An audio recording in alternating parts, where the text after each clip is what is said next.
ಪ್ರಿಯ ನಿರೀಕ್ಷಕರೇ, ನಮಸ್ಕಾರ. ಜ್ಞಾನ ಭಾರತಿ ಡಿಜಿಟಲ್ ಮಾಧ್ಯಮಕ್ಕೆ ತಮ್ಮೆಲ್ಲರಿಗೂ ಆತ್ಮೀಯವಾದ ಸ್ವಾಗತ. ವೀಕ್ಷಕರೇ, ಜಗತ್ನಲ್ಲೇ ತುಂಬ ನಿಗೂಢವಾದ ಜಾಗ ಅಂತಿದ್ರೆ ಅದು ಕೈಲಾಸ ಪರ್ವತ. ವಿಜ್ಞಾನಿಗಳ ಹಾಗೂ ಪರ್ವತಾರೋಹಿಗಳ ತರ್ಕಕ್ಕೆ ನಿಲುಕದಂತಹ ಪವಿತ್ರ ಸ್ಥಳ ಅದು. ನೋಡಿ, ವಿಜ್ಞಾನ ಎಲ್ಲಿ ಸೋಲುತ್ತೋ ಅಲ್ಲಿಂದ ದೈವಿಕ ರಹಸ್ಯಗಳು ಶುರುವಾಗುತ್ತೆ. ಕೈಲಾಸ ಪರ್ವತದ ಬಗ್ಗೆ ನೀವು ಅನೇಕ ಕಥೆಗಳನ್ನು ಕೇಳಿರಬಹುದು. ನಾವು ಕೂಡ ಹಿಂದೆ ಕೆಲ ಸತ್ಯ ಹಾಗೂ ಅಚ್ಚರಿಯ ವಿಷಯಗಳನ್ನು ತಿಳಿಸಿದ್ವಿ. ಈಗ ಅಂತಹದ್ದೇ ಇನ್ನೊಂದು ಕತೆ. ಇದು ಕಥೆ ಅಂದರೆ ತಪ್ಪಾಗ್ಬಿಡುತ್ತೆ. ಇದು ಕರ್ನಲ್ ಅವರ ಕಣ್ಣಾರೆ ಕಂಡಂತಹ ಸತ್ಯ ಘಟನೆ. 1998ರ ಆ ಒಂದು ರಾತ್ರಿ ಕೈಲಾಸ ಪರ್ವತದ ತಪ್ಪಲಿನಲ್ಲಿ ಕರ್ನಲ್ ಅವರ ಜೀವನವೇ ಬದಲಾಗ್ಬಿಟ್ಟಿತ್ತು. ಅವತ್ತು ರಾತ್ರಿ 3:17ಕ್ಕೆ ಸರಿಯಾಗಿ ನಡೆದಂತಹ ಆ ಘಟನೆ ಏನು? ಕರ್ನಲ್ ಅವರ ಡೈರಿಯಲ್ಲಿ ಅಡಗಿರುವಂತಹ ಆ ಭಯಾನಕ ರಹಸ್ಯ ಏನು? ಈ ವಿಡಿಯೋದಲ್ಲಿ ಅದೆಲ್ಲದರ ಬಗ್ಗೆ ತುಂಬ ಡಿಟೇಲಾಗಿ ಮಾತಾಡ್ತಾ ಹೋಗ್ತೀನಿ. ವಿಡಿಯೋವನ್ನು ಕೊನೆವರೆಗೂ ಮಿಸ್ ಮಾಡದೆ ನೋಡಿ. ಇನ್ನೂ ಕೂಡ ನಮ್ಮ ಜ್ಞಾನ ಭಾರತಿ ಡಿಜಿಟಲ್ ಮಾಧ್ಯಮವನ್ನು ಸಬ್ಸ್ಕ್ರೈಬ್ ಮಾಡಿಲ್ಲ ಅಂದರೆ ಈ ಕೂಡಲೇ ಸಬ್ಸ್ಕ್ರೈಬ್ ಮಾಡಿ ಹಾಗೂ ಬೆಲ್ ಐಕಾನನ್ನು ಕ್ಲಿಕ್ ಮಾಡಿ. ಕೈಲಾಸ ಪರ್ವತ, ಇದನ್ನು ಕೇವಲ ಒಂದು ಪರ್ವತ ಅಂತ ಕರೆಯೋದು ತಪ್ಪಾಗ್ಬಿಡ್ಬೋದು. ಹಿಂದೂ ಧರ್ಮದ ಪ್ರಕಾರ ಇದು ಭೋಲೆನಾಥ ಶಿವನ ವಾಸಸ್ಥಾನ.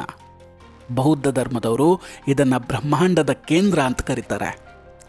ಜೈನ ಸಂಪ್ರದಾಯದಲ್ಲಿ ಇದು ಮೋಕ್ಷದ ಸ್ಥಾನವಾಗಿದೆ.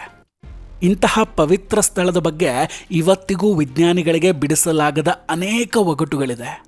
ಕೆಲವರು ಹೇಳ್ತಾರೆ, ಇಲ್ಲಿ ಟೈಮ್ ಅನ್ನೋದು ಭೂಮಿಯ ಉಳಿದ ಭಾಗಗಳಿಗಿಂತ ತುಂಬ ಫಾಸ್ಟಾಗಿ ಚಲಿಸುತ್ತೆ ಅಂತ. ಇಲ್ಲಿಗೆ ಹೋದ ಪ್ರವಾಸಿಗರ ಕೂದಲು ಮತ್ತು ಉಗುರುಗಳು ಇದ್ದಕ್ಕಿದ್ದಂಗೆ ತುಂಬ ವೇಗವಾಗಿ ಬೆಳೆಯುತ್ತೆ ಅಂತಲೂ ಹೇಳ್ತಾರೆ. ನೂರಾರು ಪರ್ವತಾರೋಹಿಗಳು ಜಗತ್ತಿನ ಅತಿ ಎತ್ತರದ ಮೌಂಟ್ ಎವರೆಸ್ಟನ್ನು ಹತ್ತಿದ್ದಾರೆ. ಆದರೆ ಇವತ್ತಿನವರೆಗೂ ಕೂಡ ಯಾರೊಬ್ಬರಿಗೂ ಮೌಂಟ್ ಕೈಲಾಸ ಶಿಖರವನ್ನು ಏರೋದಕ್ಕೆ ಸಾಧ್ಯವಾಗಲೇ ಇಲ್ಲ. ಶಿವನ ಭಕ್ತರು ಇದನ್ನು ದೈವಿಕ ಅನುಮತಿ ಇಲ್ಲದೆ ಸಾಧ್ಯ ಇಲ್ಲ ಅಂತಂದರೆ, ವಿಜ್ಞಾನಿಗಳು ಮಾತ್ರ ಧಾರ್ಮಿಕ ನಿರ್ಬಂಧಗಳ ಕಾರಣ ಅಂತ ಹೇಳ್ತಾರೆ. ಆದರೆ ಈ ಎಲ್ಲ ತರ್ಕಗಳ ನಡುವೆ ಆ ಒಬ್ಬ ಕರ್ನಲ್ ಅರವಿಂದ್ ರಾಥೋಡ್ ಅವರ ಅನುಭವ ಏನಿದೆ, ಇದು ನಿಜಕ್ಕೂ ನಡುಕ ಹುಟ್ಟಿಸುವಂತಿದೆ. ಕರ್ನಲ್ ಅರವಿಂದ್ ರಾಥೋಡ್ 45 ವರ್ಷ ವಯಸ್ಸಿನ ಕಾರ್ಗಿಲ್ ಯುದ್ಧದ ಅನುಭವಿ ಸೈನಿಕ. ಶಿಸ್ತು, ತರ್ಕ ಮತ್ತು ವಿಜ್ಞಾನದಲ್ಲಿ ಅಪಾರವಾದಂತಹ ನಂಬಿಕೆಯನ್ನು ಇಟ್ಕೊಂಡಿದ್ದವರು. ಮೂಢನಂಬಿಕೆಗಳನ್ನು ಯಾವಾಗಲೂ ವಿರೋಧಿಸ್ತಾ ಇದ್ದಂತಹ ಅವರು ಯಾವುದಾದ್ರೂ ರಹಸ್ಯ ಇದ್ದರೆ ಅದಕ್ಕೆ ಉತ್ತರ ಇರಲೇಬೇಕು ಅಂತ ನಂಬ್ಕೊಂಡಿದ್ರು. ತಮ್ಮ ನಿವೃತ್ತಿಯ ನಂತರ ಕೈಲಾಸ ಪರ್ವತದ ರಹಸ್ಯಗಳನ್ನು ಭೇದಿಸಬೇಕು ಅಂತ ನಿರ್ಧಾರ ಮಾಡ್ತಾರೆ. ಅದಕ್ಕಾಗಿ 4 ಜನರ ಒಂದು ಸಣ್ಣ ತಂಡವನ್ನು ಕಟ್ಟಿಕೊಂಡು ಒಬ್ಬ ಸ್ಥಳೀಯ ಮಾರ್ಗದರ್ಶಿ ಹಾಗೂ 2 ಪೋರ್ಟರ್ಗಳು ಮತ್ತು ಅವರ ನೆಚ್ಚಿನ ಕ್ಯಾಮರಾದ ಜೊತೆ ಕೈಲಾಸ ಪರ್ವತದ ಕಡೆ ಪ್ರಯಾಣ ಶುರು ಮಾಡ್ತಾರೆ. ಆ ಪ್ರಯಾಣ ಮಾನಸ ಸರೋವರದವರೆಗೆ ಬಹಳ ಶಾಂತಿಯುತವಾಗಿತ್ತು. ಆದರೆ 3ನೇ ದಿನದಿಂದ ಪರಿಸ್ಥಿತಿ ಬದಲಾಗತೊಡಗುತ್ತೆ. ಕರ್ನಲ್ ತಮ್ಮ ಡೈರಿಯಲ್ಲಿ ಬರೆದಿರುವಂತೆ ಮಧ್ಯಾಹ್ನದ ಸಮಯದಲ್ಲಿ ಯಾರೋ ತಮ್ಮನ್ನು ದೂರದಿಂದ ಗಮನಿಸ್ತಿದ್ದಾರೆ ಅಂತ ಅಸ್ಪಷ್ಟ ಭಾವನೆ ಅವ್ರಿಗೆ ಕಾಣ್ತಾ ಇತ್ತಂತೆ. ಸುತ್ತಲೂ ಕೇವಲ ಮಂಜುಗಡ್ಡೆ. ಆದರೂ ಕೂಡ ಅದರ ನಡುವೆ ಯಾರೋ ತಮ್ಮನ್ನು ನೋಡ್ತಿದ್ದಾರೆ, ಯಾರೋ ತಮ್ಮನ್ನು ಹಿಂಬಾಲಿಸ್ತಿದ್ದಾರೆ ಅನ್ನೋ ಅನುಭವ ಅವ್ರಿಗೆ ಕಾಡೋದಕ್ಕೆ ಶುರುವಾಗಿತ್ತಂತೆ. ಸಂಜೆ ಹೊತ್ತಿಗಂತೂ ಅವರ ದಿಕ್ಸೂಚಿ ದಿಕ್ಕನ್ನೇ ತಪ್ಪಿಸತೊಡಗಿತ್ತು. GPS ಸಿಗ್ನಲ್ಗಳು ಮಾಯವಾಗಿಬಿಟ್ಟಿದ್ವು. ಅಷ್ಟೇ ಅಲ್ಲ, ಅವತ್ತು ರಾತ್ರಿ ಅವರ ಜೊತೆಗಿದ್ದಂತಹ ಸ್ಥಳೀಯ ಮಾರ್ಗದರ್ಶಿ ಇವರಿಗೊಂದು ಎಚ್ಚರಿಕೆಯನ್ನು ಕೂಡ ಕೊಟ್ಟಿದ್ದ. ಸಾಹೇಬ್ರೆ, ಇಲ್ಲಿ ರಾತ್ರಿ ಹೊತ್ತು ಹೊರಗೆ ಬರಬೇಡಿ. ಈ ಪರ್ವತ ರಾತ್ರಿ ವೇಳೆ ಜಾಗೃತವಾಗುತ್ತೆ ಅಂತ. ಇದ್ಯಾವುದನ್ನು ನಂಬದ ಕರ್ನಲ್ ಅವರು ಅದನ್ನು ಕೇಳಿಬಿಟ್ಟು ನಸು ನಕ್ಕಿದ್ರು. ಪರ್ವತಗಳು ಮಲಗೋದಿಲ್ವಾ? ಇದೆಲ್ಲ ಬರೀ ಜನರ ಕಲ್ಪನೆ ಅಂತ ಅವರು ವಾದ ಮಾಡ್ತಿದ್ರು. ಆದರೆ ಅವತ್ತು ರಾತ್ರಿ 3:17ಕ್ಕೆ ಅವರ ನಂಬಿಕೆಗಳೆಲ್ಲ ನುಚ್ಚು ನೂರಾಗ್ಬಿಟ್ಟಿತ್ತು. ಆ ರಾತ್ರಿ ಕೈಲಾಸದಲ್ಲಿ ತಾಪಮಾನ -20°C. ಗಾಳಿಯಲ್ಲಿ ಒಂದು ವಿಚಿತ್ರವಾದ ಶಬ್ದ ಕೇಳಿಬರುತ್ತೆ. ಸರಿಯಾಗಿ ರಾತ್ರಿ 3:17ಕ್ಕೆ ಕರ್ನಲ್ ಅವರ ಟೆಂಟ್ನ ಹೊರಗೆ ಯಾರೋ ನಡೆಯುವಂತಹ ಶಬ್ದ. ಅಷ್ಟು ಎತ್ತರದ ಪ್ರದೇಶದಲ್ಲಿ ಉಸಿರಾಡೋದಕ್ಕೂ ಕಷ್ಟವಿರುವಂತಹ ಜಾಗದಲ್ಲಿ ಯಾರೋ ಒಬ್ಬರು ಇರ್ತಾರೆ ಅಂದರೆ ಅದನ್ನು ನಂಬೋದು ಕೂಡ ಅಸಾಧ್ಯ. ಮೊದಲು ಕೇವಲ ಸಣ್ಣ ಶಬ್ದ ಕೇಳಿಸುತ್ತೆ. ನಂತರ ಮಂಜಿನ ಮೇಲೆ ಭಾರವಾದ ಹೆಜ್ಜೆ ಇಟ್ಟಂತ ಭಾಸವಾಯಿತು.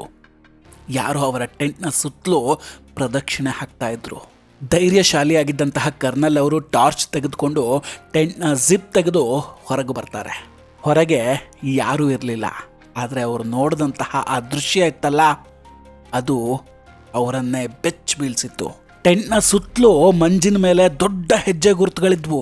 ಆ ಹೆಜ್ಜೆಗಳು ಮನುಷ್ಯರಂತೆಯೇ ಇದ್ರೂ ಕೂಡ ಸಾಮಾನ್ಯ ಮನುಷ್ಯನಿಗಿಂತ ಗಾತ್ರದಲ್ಲಿ ತುಂಬ ದೊಡ್ಡದಾಗಿತ್ತು. ಅಚ್ಚರಿ ಅಂದರೆ ಆ ಹೆಜ್ಜೆ ಗುರುತುಗಳು ಟೆಂಟ್ ಸುತ್ತಲೂ ಸುತ್ತಿ ಒಂದು ಜಾಗದಲ್ಲಿ ಇದ್ದಕ್ಕಿದ್ದಂತೆ ಮಾಯ ಆಗ್ಬಿಟ್ಟಿತ್ತು. ಅಲ್ಲಿಂದ ಮುಂದೆ ಯಾವುದೇ ಹೆಜ್ಜೆ ಕೂಡ ಕಾಣಿಸಿರಲಿಲ್ಲ, ಹಿಂದಕ್ಕೂ ಹೋಗಿರಲಿಲ್ಲ. ಭಯಗೊಂಡಂತಹ ಕರ್ನಲ್ ಮತ್ತೊಂದು ಆಶ್ಚರ್ಯಕರ ದೃಶ್ಯವನ್ನು ಕಾಣ್ತಾರೆ. ದೂರದ ಪರ್ವತದ ಇಳಿಜಾರಿನಲ್ಲಿ ಒಂದು ತಿಳಿ ನೀಲಿ ಬಣ್ಣದ ಬೆಳಕು ಅವ್ರ ಕಣ್ಣಿಗೆ ಗೋಚರಿಸುತ್ತೆ. ಅದು ಸ್ಥಿರವಾಗಿತ್ತು, ಆದರೆ ಉಸಿರಾಡ್ತಿರುವಂತೆ ಮಿಡಿತಾ ಇತ್ತು. ಕರ್ನಲ್ ಕೂಡಲೇ ತಮ್ಮ ಕ್ಯಾಮರಾವನ್ನು ಕೈಗೆತ್ಕೊಳ್ತಾರೆ. ಬ್ಯಾಟ್ರಿ 100% ಇತ್ತು. ಆದರೆ ಶಟರ್ ಬಟನ್ ಒತ್ತಾ ಇದ್ದಂತೆ ಕ್ಯಾಮ್ರಾದ ಬ್ಯಾಟ್ರಿ ಸಂಪೂರ್ಣವಾಗಿ ಇದ್ದಕ್ಕಿದ್ದಂತೆ ಖಾಲಿಯಾಗಿಬಿಡುತ್ತೆ. ಇದು ಕೇವಲ ಚಳಿಯಿಂದಾದ ಬದಲಾವಣೆ ಅಂತೂ ಖಂಡಿತ ಅಲ್ಲ. ಬದಲಾಗಿ ವಿಜ್ಞಾನಕ್ಕೆ ನಿಲುಕದ ಶಕ್ತಿ ಅವರಿಗೆ ಅರಿವಾಯಿತು. ಮರುದಿನ ಬೆಳಗ್ಗೆ ಸೂರ್ಯ ಉದಯಿಸಿದಾಗ ಅಲ್ಲಿ ಏನೂ ಕೂಡ ಇರಲಿಲ್ಲ. ಆದರೆ ಕರ್ನಲ್ ಅವರ ಕಣ್ಣಿನಲ್ಲಿ ಭಯಕ್ಕಿಂತ ಹೆಚ್ಚಾಗಿ ಒಂದು ರೀತಿಯ ಗೌರವ ಮನೆ ಮಾಡಿತ್ತು. ಅವರು ಮರಳಿ ಬಂದ ನಂತರ ಈ ಬಗ್ಗೆ ಯಾರಿಗೂ ಅದನ್ನು ಹೇಳಲೇ ಇಲ್ಲ. ಕೇವಲ ತಮ್ಮ ಡೈರಿಯಲ್ಲಿ ಹೀಗೆ ಬರೆದುಕೊಳ್ತಾರೆ: ಕೆಲವು ಸ್ಥಳಗಳನ್ನು ಗೆಲ್ಲಲು ಸಾಧ್ಯ ಇಲ್ಲ, ಕೆಲವು ಶಕ್ತಿಗಳನ್ನು ಅರ್ಥ ಮಾಡಿಕೊಳ್ಳೋದಕ್ಕೂ ಕೂಡ ಸಾಧ್ಯ ಇಲ್ಲ ಅಂತ. ಅವುಗಳನ್ನು ನಾವು ಅನುಭವಿಸಲೇಬೇಕು ಅಂತ. ಆ ಘಟನೆ ನಂತರ ಕರ್ನಲ್ ಅವರ ಜೀವನ ಪೂರ್ತಿ ಬದಲಾಗಿ ಹೋಗುತ್ತೆ. ಅವರು ಪ್ರತಿದಿನ ರಾತ್ರಿ 3:17ಕ್ಕೆ ಸರಿಯಾಗಿ ಎಚ್ಚರಗೊಂಡು ಬಿಡ್ತಿದ್ರು.